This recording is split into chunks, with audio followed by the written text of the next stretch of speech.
थोड़ी इसको, जब केमिस्ट्री की बात करते हैं, बायोकेमिस्ट्री की और बायो एनर्जेटिक्स की बात करते हैं, काफ़ी सारे स्टूडेंट बेचारे इतना कंफ्यूज हो जाते हैं कि करना क्या है।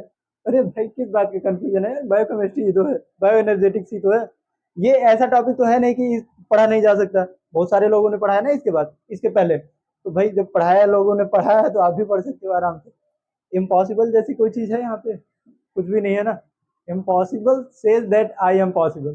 ठीक, उस वर्ड में ही छुपा है यार, impossible says that I am possible. कुछ भी इम्पॉसिबल नहीं है, आप कुछ भी कर सकते हो। आपके सामने जो बहुत आसान है, इसमें ज़्यादा आपको टेंशन लेने की जरूरत नहीं। फर्स्ट पार्ट में मैंने जो बायो एनर्जेटिक की बात की, नेक्स्ट उसके बाद अब हम लोग बात करते हैं किसी examples of major bio energetic processes. जब एग्जाम्पल की बात करते हैं तो इसमें आपका ग्लाइकोलिसिस आ जाता है, ग्लूकोनियोजेनेसिस आ जाता है, इलेक्ट्रॉन ट्रांसपोर्ट चेन आ जाता है, फास्फोराइलेशन आ जाता है, बहुत सारी चीजें आ जाती हैं। तो सबसे पहले मैं स्टार्ट करता हूँ ग्लाइकोलिसिस से। अब देखिए ग्लाइकोलिसिस क्या है, इसमें सिंपल सी प्रोसेस है। It's the process of breaking down glucose into pyruvate producing net 8 molecule of ATP. Glycolysis आपका क्या है, ग्लूकोज टूट रहा है, एक ग्लूकोज का मॉलिक्यूल जब टूटता है तो 8 मॉलिक्यूल ऑफ एटीपी बनता है, 8 एटीपी देता है। ठीक है, तो ग्लूकोज का टूटना, ग्लूकोज का विखंडन और ग्लूकोज के टूटने के बाद पाइरुवेट जो आपके बन रहे हैं, पाइरुवेट से एटीपी का बनना है, इसी कंप्लीट प्रोसेस को हम क्या बोलते हैं, ग्लाइकोलिसिस। ग्लूकोज टूटता है, ग्लूकोज टूटने के बाद पाइरुवेट बनता है, पाइरुवेट से आपका क्या बन रहा है, 8 मॉलिक्यूल ऑफ एटीपी, और इसी प्रोसेस को हम क्या बोलते हैं, ग्लूकोज ग्लाइकोलिसिस। ठीक है, pyruvate is one product of glycolysis and can be settled into other metabolic pathway. मतलब इसका जब ग्लूकोज टूट रहा है, एक मॉलिक्यूल ग्लूकोज का टूटता है, ठीक है, एक मॉलिक्यूल टूट रहा है, एक मॉलिक्यूल से आपके लगभग 2 पाइरुवेट बन रहे हैं। ठीक, तो ये जो पाइरुवेट है ना, इनका यूज केवल और केवल ये एटीपी बनाने के लिए ही नहीं किया जा सकता है। ये बेचारे अदर मेटाबॉलिक पाथवे जो है, उन अदर मेटाबॉलिक पाथवे में भी सेटल किए जा सकते हैं, उसमें भी इसका यूज किया जा सकता है। ठीक है, अदर मेटाबॉलिक पाथवे का मतलब आपका सिट्रिक एसिड साइकिल हो गया, या फिर कीटोन सिट्रिक एसिड साइकिल के अलावा आपका क्या आ गया, ग्लूकोनियोजेनेसिस आ गया। तो इनमें भी ये पाइरुवेट आयन आ सकते हैं। ठीक है, पाइरुवेट मॉलिक्यूल्स आ सकते हैं, लेकिन यहाँ पे ग्लाइकोलिसिस में केवल क्या हो रहा है, ग्लूकोज है। ठीक, ग्लूकोज बेचारा क्या हो रहा है, ब्रेक डाउन होता है इसका। ब्रेक डाउन आप ऐसे दिखा सकते हैं, ब्रेक डाउन होने के बाद क्या बना, पाइरुवेट। अब ये पाइरुवेट से क्या बना, एटीपी। इसके बीच में ATP synthase, ATP synthase, ATP synthase नाम का जो एंजाइम है, एटीपी सिंथेज नाम का एंजाइम पाइरुवेट से एटीपी बना रहा है। ठीक, इस तरह से। और हाँ सॉरी, एक बात तो मैं बताया नहीं, ग्लूकोज, ग्लूकोज को तोड़ने का काम कौन कर रहा है, ग्लूकोज डिहाइड्रोजिनेज। एक मिनट रुकना तो, ठीक है।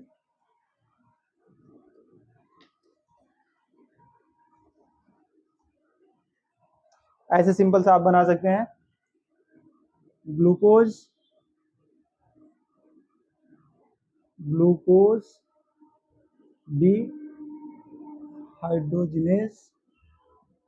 ठीक, ग्लूकोज डिहाइड्रोजिनेज एंजाइम के प्रेजेंस में ग्लूकोज टूटा किसमें, पाइरुवेट, पाइरुवेट से एटीपी सिंथेज, और यहाँ पे एटीपी। ठीक, सिंपल सी 3 स्टेप की प्रोसेस है, बाकी इसमें आपको कुछ है ही नहीं। ग्लूकोज, ग्लूकोज डिहाइड्रोजिनेज की हेल्प से टूटा, पाइरुवेट बना, पाइरुवेट से आपका एटीपी बन गया, सिंपल। अब नेक्स्ट इसके बाद हम लोग बात करते हैं किसकी, ग्लाइकोनियोजेनेसिस की। ठीक है, इसको रब करते हैं, आगे ग्लाइकोनियोजेनेसिस पे चलते हैं। स्टार्ट है, ठीक है। तो नेक्स्ट बात करते हैं हम किसको, ग्लूकोनियोजेनेसिस की। अब ग्लाइकोलिसिस में क्या हो रहा था, आपका ग्लूकोज टूट रहा है, ग्लूकोज टूटने के बाद हमको एटीपी मिल रहा है, पाइरुवेट मिल रहा है, पाइरुवेट से एटीपी मिल रहा है। जब ग्लूकोनियोजेनेसिस की बात करते हैं तो ये क्या होता है, जस्ट अपोजिट हो जाता है, ग्लूकोज का जस्ट अपोजिट। ग्लाइकोलिसिस में हमको क्या मिल रही है, एनर्जी। ठीक, सेल के पास इंस्टेंट अमाउंट में एनर्जी है, जितनी एनर्जी हमको चाहिए उतनी एनर्जी है। लेकिन ऐसी कंडीशन जब सेल के पास एनर्जी नहीं है, तब क्या होगा, ठीक है ना। देखिए, हमारी लाइफ की प्रोसेस हो या लाइफ हो, हर जगह मैटर एक ही चीज करता है, एक ही चीज मैटर करता है। क्या मैटर करता है, हमको जीतना है, हारना तो है ही नहीं। हमको कुल मिला के क्या करना है, जीवित रहना है। अब जीवित रहने के लिए, एनर्जी प्राप्त करने के लिए हमारी सेल कितनी मेहनत करती है, कितनी प्रोसेस कर सकती है, आप ऐसे सोच लीजिए, जब सेल इतनी प्रोसेस कर सकती है, इतनी मेहनत कर सकती है, तो हम मेहनत क्यों नहीं कर सकते हैं, ठीक है ना। तो इसमें क्या होता है, ग्लूकोनियोजेनेसिस में ये ग्लाइकोलिसिस का अपोजिट होता है, जब हमारी बॉडी में एनर्जी चार्ज कम हो जाता है, ठीक है, cell's energy charge is low, जब हमारी बॉडी में सेल का एनर्जी चार्ज लो हो जाता है, मतलब एटीपी जो है इसकी कंसंट्रेशन एटीपी से ज़्यादा हो जाती है, एटीपी की कंसंट्रेशन एटीपी से ज़्यादा हो जाती है, एटीपी का कंसंट्रेशन लो हुआ मतलब एनर्जी चार्ज लो हो गया। अब जब एनर्जी चार्ज लो हो जाता है तो यहाँ पे सेल का संघर्ष स्टार्ट हो जाता है, हमारी जो सेल होती है ये क्या करती है, संघर्ष करना स्टार्ट कर देती है। कैसे संघर्ष करती है, the cell must synthesize glucose from carbon containing biomolecules, जब इसको ग्लूकोज से नहीं मिल रही है एनर्जी, ग्लूकोज से पायरुवेट से एनर्जी नहीं मिल रही, तब ये क्या करता है, सेल की जो कार्बन कंटेनिंग बायोमोलिक्यूल्स हैं, इन कार्बन कंटेनिंग बायोमोलिक्यूल से एनर्जी प्राप्त करने लगती है, एनर्जी लेने लगती है। और क्या ये कौन से हो सकते हैं, जैसे आपको प्रोटीन है, अमीनो एसिड है, फैट है, पायरुवेट है, इन सब से एनर्जी लेना स्टार्ट कर देती है। और इस कंडीशन को हम क्या कहते हैं, ग्लूकोनियोजेनेसिस। इस कंडीशन में जनरली क्या होता है, देखिए जैसे प्रोटीन है, प्रोटीन किससे मिलकर बना हुआ है, अमीनो एसिड्स, ठीक, प्रोटीन टूटा किसमें, अमीनो एसिड में, अमीनो एसिड टूट गया, अमीनो एसिड टूट के क्या बनेगा, अमीनो एसिड टूटेगा तो छोटे छोटे आपके जो अमीनो एसिड के मॉलिक्यूल्स हैं, NH2 COH, टूटेगा या नहीं, या फिर और किसी फॉर्म में टूटेगा। अब ये टूटने के बाद क्या करता है, एनर्जी देता है। लास्ट में जैसे पायरुवेट को मैंने लिया, पायरुवेट है तो पायरुवेट के साथ क्या हो रहा है, अपोजिट है ना ग्लूकोनियोजेनेसिस का, जब अपोजिट है तो क्या करेगा, पायरुवेट आयन, ग्लूकोज के टूटने से क्या मिल रहा था हमें, पायरुवेट मिल रहा था या नहीं।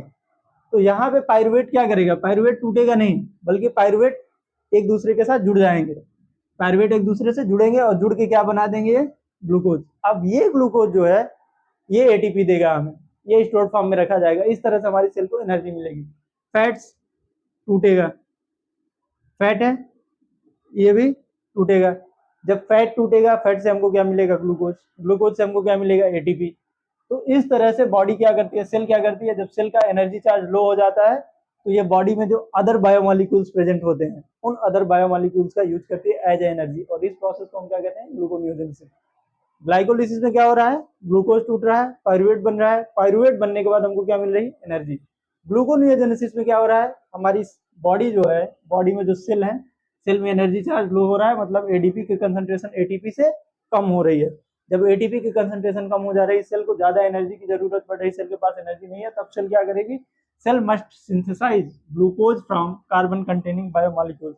अब जो ग्लूकोज की कमी हुई है, उस ग्लूकोज की कमी सेल कहाँ से कंप्लीट करेगी, प्रोटीन से, अमीनो एसिड से, फैट से, या फिर पायरुवेट से, जो भी हमारी बॉडी में अदर बायोमोलिक्यूल्स प्रेजेंट है, इन अदर बायोमोलिक्यूल्स का यूज करके ये क्या करेगी, कार्बन को सॉरी कार्बन बोल रहा हूँ, ग्लूकोज को स्टोर करेगी, और फिर उस ग्लूकोज से इसको क्या मिलेगा, एनर्जी। तो ये प्रोसेस हो जाती है आपकी किसकी, ग्लूकोनियोजेनेसिस की, ठीक। नेक्स्ट ग्लूकोनियोजेनेसिस के बाद हम बात करते हैं सिट्रिक एसिड साइकिल की, ठीक है, सिट्रिक एसिड साइकिल की। देखिए यहाँ पे सिट्रिक एसिड साइकिल, पूरा साइकिल नहीं बना रहा हूँ मैं, डिटेल में नहीं बता रहा हूँ, एकदम इसका मान लीजिए जनरल डिस्क्रिप्शन दे रहा हूँ, क्योंकि यहाँ पे क्या ले रहे हैं, एग्जांपल ले रहे हैं बायो एनर्जेटिक प्रोसेसेस की, तो यहाँ पे उतना ज्यादा बात नहीं करेंगे, सिंपल सी बात करेंगे। अब देखिए सिट्रिक एसिड साइकिल आपको क्या होता क्या है, सेलुलर रेस्पिरेशन, ठीक, in which acid coenzyme synthesize from pyruvate dehydrogenase, main इसका यही है। सिट्रिक एसिड साइकिल आपका क्या है, सेलुलर रेस्पिरेशन है, सेलुलर रेस्पिरेशन के टाइम पे एसिटिल को एंजाइम ए बनता है आपका, और एसिटिल को एंजाइम ए क्या करता है, synthesize from pyruvate dehydrogenase, pyruvate dehydrogenase से एसिटिल को एंजाइम ए बनता है। और जब एसिटिल को एंजाइम ए बनता है तो ये क्या करता है, it first react with oxaloacetate to yield citrate, oxaloacetate के साथ रिएक्ट करता है और सिट्रेट बनाता है, ठीक है। पहला स्टेप इतना, मतलब सबसे मेन इंपॉर्टेंट क्या है इसमें, एसिटिल कोएंजाइम, सेलुलर रेस्पिरेशन की प्रोसेस है, सेलुलर रेस्पिरेशन के टाइम पे पायरुवेट से आपका एसिटिल कोएंजाइम बनता है, पायरुवेट से एसिटिल कोएंजाइम, और एसिटिल कोएंजाइम जब बनेगा तो ये क्या करेगा, ऑक्जेलो एसीटेट के साथ रिएक्ट करेगा, और ऑक्जेलो एसीटेट के साथ रिएक्ट करके सिट्रेट बनाएगा, ठीक है। अब जब सिट्रेट आपका बन जाता है तो 8 reactions produces other carbon containing metabolites, इसके अंदर के जो इंटरमीडिएट रिएक्शंस है, 8 इंटरमीडिएट रिएक्शंस क्या करते हैं, कार्बन कंटेनिंग मेटाबोलाइट्स बनाते हैं, और ये कार्बन कंटेनिंग मेटाबोलाइट्स बाद में क्या करते हैं, these are oxidize and free energy conserve in form of FADH2 and NADH। बाद में ये क्या करते हैं, ऑक्सीडाइज हो जाते हैं, ऑक्सीडाइज होने के बाद एनर्जी को कंजर्व करते हैं FADH और NADH के फॉर्म में, ठीक, FADH2 एंड NADH के फॉर्म में। एक बार फिर से रिपीट कर दे रहा हूँ, एकदम सिंपल सा है। देखिए एसिटिल को सिट्रिक एसिड साइकिल में क्या होता है, आपकी सेलुलर रेस्पिरेशन की प्रोसेस है। सेलुलर रेस्पिरेशन की प्रोसेस जब होती है तो उस टाइम पे क्या होता है, एसिटिल को एंजाइम ए बनता है पायरुवेट डिहाइड्रोजिनेज से, ठीक। पायरुवेट डिहाइड्रोजिनेज किसी सिंथेसिस करता है, एसिटिल को एंजाइम की। अब एसिटिल को एंजाइम क्या करता है, ऑक्जेलो एसीटेट के साथ रिएक्ट करता है और सिट्रेट बना देता है। इतना ये बन गया इधर। बाकी जो 8 इंटरमीडिएट रिएक्शंस हैं, इन इंटरमीडिएट रिएक्शन से क्या बनता है, other carbon containing metabolites, other carbon containing metabolites बन गया। उधर आपका क्या बन गया, सिट्रेट, इधर कार्बन कंटेनिंग मेटाबोलाइट्स। अब सिट्रेट और कार्बन कंटेनिंग मेटाबोलाइट्स जो है बाद में क्या होते हैं, ऑक्सीडाइज हो जाते हैं, और ऑक्सीडाइज होने के बाद फ्री एनर्जी को कंजर्व करते हैं। फ्री एनर्जी को कंजर्व किस फॉर्म में करते हैं, FADH2 NADH। सिंपल। ऐसे अगर आप देखें, एक मैं अगर इसका चार्ट बनाऊं, देखिएगा, एक मिनट, ठीक है। अगर इसका चार्ट बनाऊं तो क्या हो रहा है, सबसे पहले आपका एसिटिल को एंजाइम ए, ठीक। एसिटिल को एंजाइम ए क्या कर रहा है, रिएक्ट विथ किसके साथ, react with oxaloacetate, oxaloacetate, ठीक। ऑक्जेलो एसीटेट के साथ रिएक्ट किया और रिएक्ट बन के करके क्या बना दिया इसने, सिट्रेट। सिट्रेट के बाद 8 इंटरमीडिएट रिएक्शंस, ठीक। अब 8 ही इंटरमीडिएट रिएक्शंस जो है ये क्या कर रहे हैं, produces other carbon containing, other carbon containing biomolecules. अब ये जो कार्बन कंटेनिंग बायोमोलिक्यूल्स और सिट्रेट ये क्या कर रहे हैं, कंजर्व एनर्जी, ये क्या कर रहे हैं, कंजर्व एनर्जी, एनर्जी कंजर्व कर रहे हैं in the form of FADH2 and NADH, ठीक। सिंपल सी प्रोसेस, ठीक है। तो नेक्स्ट इसके बाद हम कीटोसिस की, कीटोसिस की जब बात करते हैं, अच्छा एक बात कॉमन है और बायो एनर्जेटिक्स में मैंने जो देखा, आप लोगों को भी ये एहसास होगा, हमारी बॉडी अगर चल रही है, हम अगर जिंदा है, रेगुलर काम कर रहे हैं, तो बॉडी को एनर्जी चाहिए ही चाहिए, सेल्स को एनर्जी चाहिए ही चाहिए एट एनी रेट, फिर वो कहीं से भी मिले। सेल ग्लूकोज से एनर्जी बनाएगी, ग्लूकोज से नहीं मिलेगा इसको, ग्लाइकोलिसिस से जब नहीं मिलेगा ग्लूकोज नहीं बचेगा, ग्लूकोनियोजेनेसिस कर लेगा, ग्लूकोनियोजेनेसिस से इसको नहीं मिल रहा है, सिट्रिक एसिड साइकिल का यूज कर लेगा, सिट्रिक एसिड साइकिल से भी नहीं मिला, कीटोसिस कर लेगा, कीटोसिस से भी नहीं मिलेगा, फास्फोराइलेशन का यूज कर लेगा, इलेक्ट्रॉन ट्रांसपोर्ट चेन का यूज कर लेगा, मतलब एनर्जी इसको कहीं ना कहीं से चाहिए। सिंपल सी प्रोसेस है, अगर आपकी बॉडी में ग्लूकोज पर्याप्त मात्रा में है, ग्लूकोज से एनर्जी मिल रही है तो ठीक है, ग्लूकोज नहीं मिला, हमारी बॉडी में जो फैट बना है, फैट से एनर्जी लेने लगेगा, फैट को तोड़ने लगेंगे हमारे सेल, फैट भी खत्म हो गया, फैट के बाद ये किसका यूज करेगा, कीटोन बॉडीज का यूज करेगा, कीटोन बॉडीज को तोड़ने लगेगा। कीटोन बॉडीज भी जब खत्म हो जाएंगी, जब आपके शरीर में कुछ ना बचे, लास्ट में ऐसी कंडीशन आ जाती है ना, हमारी हड्डियों में जो कैल्शियम है, इस कैल्शियम को भी ये गला गला के धीरे धीरे यूज करने लगती है, और जब आपकी बॉडी में कैल्शियम भी नहीं बचेगा, कुछ भी नहीं बचेगा, तो आप डेथ वाली कंडीशन में आ जाएंगे। तो यहाँ स्टार्वेशन वाली कंडीशन आती है, भुखमरी वाली कंडीशन। अब देखिए होता यह है कि ketosis is metabolic process whereby ketone bodies are use by cell for energy. इस लाइन को थोड़ा ध्यान से देखिएगा, ketone bodies are used by cell for energy instead of using glucose. जब बॉडी में ग्लूकोज की कमी हो रही है, ग्लूकोज नहीं बन पा रहा है, तो ऐसी कंडीशन में क्या होता है, कीटोन बॉडीज सेल के द्वारा एनर्जी की तरह यूज की जाने लगती हैं। हमारी सेल क्या करती हैं, कीटोन बॉडीज को तोड़ तोड़ के एनर्जी की तरह यूज करने लगती हैं। Cells often turns ketosis as source of energy. Cells often turns ketosis as source of energy when glucose level is low. जब ग्लूकोज लेवल लो है, या आप कह सकते हैं ग्लूकोज है ही नहीं हमारी बॉडी में, ये लो वाला मत देखिए, मान लीजिए हमारी बॉडी में ग्लूकोज है ही नहीं, तो ऐसी कंडीशन में हमारी सेल क्या करती है, कीटोन बॉडीज का यूज करने लगती है as a source of energy, energy की तरह कीटोन बॉडी का यूज करने लगती है। और ये कंडीशन होती कब है, स्टारवेशन के टाइम पे, जब इंसान भूखा हो बहुत दिन से, भूखमरी तो ऐसे होता है उसका सिंपल मीनिंग, लेकिन जब इंसान बहुत दिन से भूखा हो और उसकी बॉडी में जो ग्लूकोज है वो उसका लेवल कम हो चुका है, ग्लूकोज के बाद जो बचा हुआ फैट है, फैट भी पूरी तरह से खत्म हो चुका है, फैट के बाद क्या बच रहा है, कीटोन बॉडी, तब हमारी बॉडी किसका यूज करेगी, कीटोन बॉडीज का। कीटोन बॉडीज का जो टूटना है, break down of ketone bodies is known as ketosis. Break down ketone bodies का जो ब्रेक डाउन है उसी को हम क्या बोलते हैं, ketosis. Ketosis is metabolic process whereby ketone bodies are use by cell for energy. Cells जब एनर्जी के लिए कीटोन बॉडीज का यूज करने लगते हैं, कीटोन बॉडीज को तोड़ने लगती हैं, तो इसी प्रोसेस को हम क्या बोलते हैं, कीटोसिस। अच्छा, जितने भी व्यूअर्स हैं, जो भी स्टूडेंट्स हैं, मैं उनके लिए बोल रहा हूँ कि मेरा पढ़ाने का जो तरीका है, मैं हिंदी में टोटल पढ़ाता हूँ, इंग्लिश का बहुत कम यूज करता हूँ। रीजन है, आजकल फार्मेसी में बहुत सारे ऐसे स्टूडेंट्स आते हैं बेचारे जो यूपी बोर्ड के हैं। सीबीएसई बोर्ड वालों को तो उतना दिक्कत नहीं, यूपी बोर्ड वाले जो है उनकी इंग्लिश कमजोर होती है, और सबसे मेन प्रॉब्लम ये होती है, कई सारे स्टूडेंट से मैंने पूछा डायरेक्टली, तो यही बोलते हैं कि सर यूपी बोर्ड से हूँ। यूपी बोर्ड वालों को टेंशन लेने की जरूरत ही नहीं है, क्योंकि आपके लिए मैं हूँ यहाँ आसान लैंग्वेज में, जितना आसान हो सकेगा उतना आसानी से बताने की कोशिश करूंगा, ठीक है।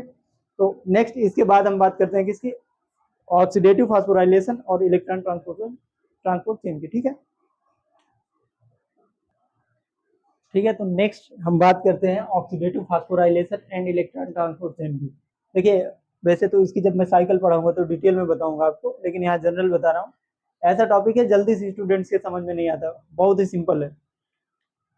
होता क्या है, NADH, NADPH, FADH2, NADH, ये क्या है, आपकी सेल में स्टोर्ड फॉर्म में है, ठीक है। एनर्जी के फॉर्म में ये, या फिर स्टोर्ड फॉर्म में ये है। अब ये जो स्टोर्ड फॉर्म में है, can be use to donate proton to series of redox reaction. हमारी बॉडी में या फिर सेल्स के अंदर जो रिडॉक्स रिएक्शंस हो रहे हैं, उन रिडॉक्स रिएक्शंस में ये प्रोटॉन डोनेट करने का काम कर सकते हैं, ठीक है। इसने क्या किया, प्रोटॉन यहाँ पे डोनेट किया। Can be use to donate proton series of redox reaction. तो हमने मान लिया कि यहाँ पे इसने क्या किया, प्रोटॉन डोनेट किया। प्रोटॉन डोनेट करने के बाद जब रिडॉक्स रिएक्शन को प्रोटॉन मिल जा रहा है, तो ये क्या कर रहे हैं, takes place into electron transport chain. Redox reaction हमारा जो है इलेक्ट्रॉन ट्रांसपोर्ट चेन में जाके जुड़ जा रहे हैं, या फिर उसमें प्लेस ले रहे हैं, ठीक। अब इलेक्ट्रॉन ट्रांसपोर्ट चेन के साथ जब जाके ये जुड़ जा रहे हैं, तो जुड़ने के बाद क्या बना रहे हैं, रिडॉक्स रिएक्शन और एंजाइम का कॉम्प्लेक्स। क्योंकि इलेक्ट्रॉन ट्रांसपोर्ट चेन में आपके कई सारे क्या है, एंजाइम्स, ठीक। और इधर से रिडॉक्स रिएक्शन है, तो रिडॉक्स रिएक्शन और एंजाइम दोनों मिलकर क्या बना रहे हैं, enzyme, redox reaction and enzyme complex, ठीक है। जब रिडॉक्स रिएक्शन और एंजाइम कॉम्प्लेक्स बन रहा है, तो ये जा कहाँ रहा है, सिचुएटेड इनटू माइटोकॉन्ड्रियल मेम्ब्रेन। ये माइटोकॉन्ड्रियल मेम्ब्रेन में है, ठीक है। ये कहाँ बन रहा है, माइटोकॉन्ड्रियल मेम्ब्रेन में। अब माइटोकॉन्ड्रियल मेम्ब्रेन में जब ये बन जाता है, तो माइटोकॉन्ड्रियल मेम्ब्रेन जो है आपकी, mitochondrial matrix, sorry, mitochondrial matrix और इनर मेम्ब्रेन स्पेस, ये दोनों क्या करते हैं, एटीपी सिंथेसिस को ड्राइव करते हैं with the help of ATP synthase, ठीक। इतनी सिंपल से प्रोसेस है आपका। NADPH, FADH2 या फिर NADH, इनमें से कोई भी डोनेट करता है प्रोटॉन किसको, रिडॉक्स रिएक्शन की जो सीरीज चल रही है, जो रिडॉक्स रिएक्शन चल रहे हैं, उनको क्या करता है, ये प्रोटॉन डोनेट करता है। प्रोटॉन पाने के बाद ये रिडॉक्स रिएक्शन आपके इलेक्ट्रॉन ट्रांसपोर्ट चेन के साथ मिल जाता है। इलेक्ट्रॉन ट्रांसपोर्ट चेन के साथ मिलने के बाद ये रिडॉक्स रिएक्शन और एंजाइम का कॉम्प्लेक्स बनाता है। रिडॉक्स रिएक्शन एंजाइम का कॉम्प्लेक्स आपका कहाँ बन रहा है, माइटोकॉन्ड्रियल मेम्ब्रेन में। इतना बनने के बाद mitochondrial membrane, sorry, mitochondrial matrix और इनर मेम्ब्रेन, कौन सी inner membrane, mitochondrial inner membrane, matrix और इनर मेम्ब्रेन के बीच में जो स्पेस है, इस स्पेस का यूज किया जाता है। ये स्पेस ड्राइव करता है एटीपी सिंथेसिस को via help of ATP synthesis. इतनी सी प्रोसेस है इसकी ऑक्सीडेटिव फास्फोराइलेशन की, ठीक है। अगर आपको ये अच्छा लग रहा हो एक्चुअल में, तो आप लाइक जरूर कीजिएगा, शेयर एंड कमेंट, ठीक है। Next part